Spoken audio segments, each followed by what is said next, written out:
Jonathan's father closed the basement door and put the lock on it. The love in his heart was dead as a doornail. But this cruel lesson for such a small boy will not modify him into that dead nail, no matter the ultimatum proposed for his salvation.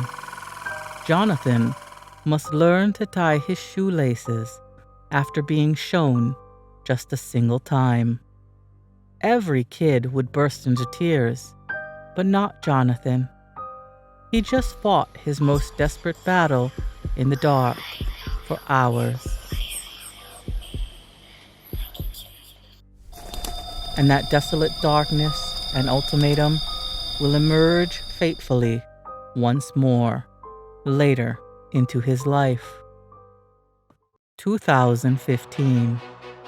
Now, Jonathan is a successful Hollywood producer who suddenly collapses. His life is threatened by a septic shock. He goes to a hospital, and the doctors put him into a medically induced coma. It is during those unconscious 2.5 weeks that he will experience a hellish near-death experience, as shared by a small percentage of survivors of traditionally illuminating and peaceful NDEs. While in a coma, Jonathan finds himself a prisoner of ghouls with giant faces and jagged teeth.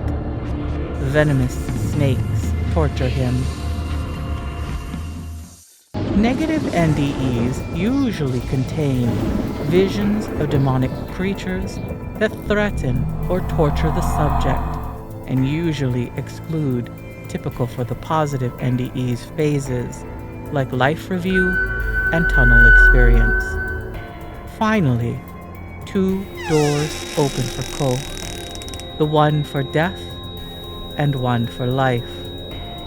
I heard a voice. I don't know, it was my subconscious, a doctor by my bedside, the universe, God, I don't really know, but a voice said, if you do decide to live, it'll be the most awful, vicious, painful fight every day for the rest of your life. And that I understood, so I said, okay. He later undergoes several surgeries, amputations, and a hand transplant. Another negative NDE report comes from the author of the best-selling book, 23 Minutes in Hell, Bill Wiese, who was abused by reptilian beasts into the depths of hell and heard the agony of other souls being tortured by the same malevolent creatures. Researchers of negative NDE encounters posit that their etiology remains unknown. But one of the most respected out-of-body experiencers and astral travelers, Jurgen, Ziewe, found a credible explanation.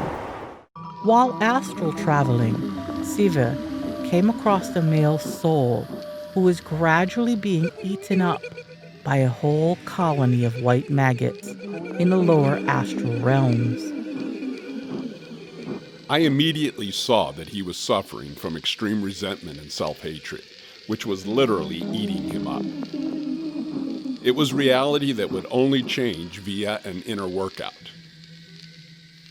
Ziewe says he also believes that these territories of the astral world are populated by individuals whose states of mind are unable to raise them into more elevated dimensions. Howard Storm, the author of My Descent into Death and an NDEer, shares a similar conviction. He found himself directly into the depth of hell, where just like Koch and Wiese, he was physically tormented by evil beings with very long and sharp fingernails and their teeth longer than normal. There were dozens or hundreds of them all around and over me.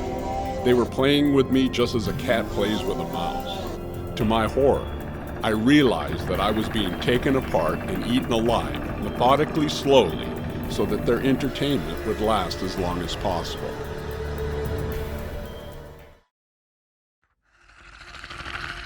Storm spent years trying to suppress this distressing experience and believes the reason for experiencing it was his life prior to his NDE, which was devoted to building a monument to his ego.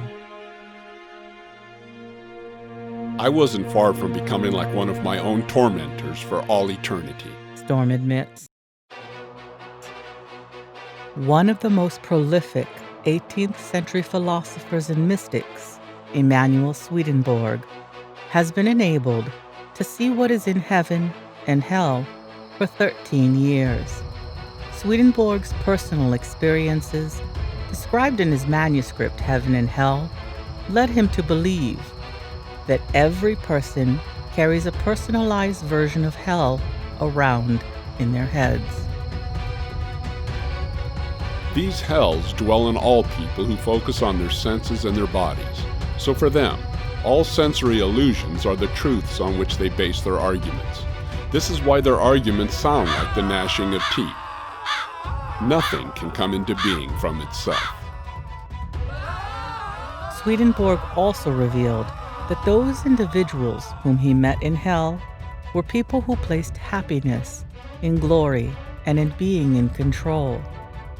And as we go back in time to Jonathan and that basement again and see the shadows dancing menacingly on the wall, just like every tiny muscle on his father's face, we realize that Koch's hellish NDE presupposes something prior indeed.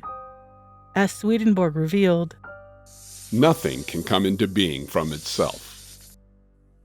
And the man who came back through the door in the astral world will never be quite the same as the man who went out, for sure.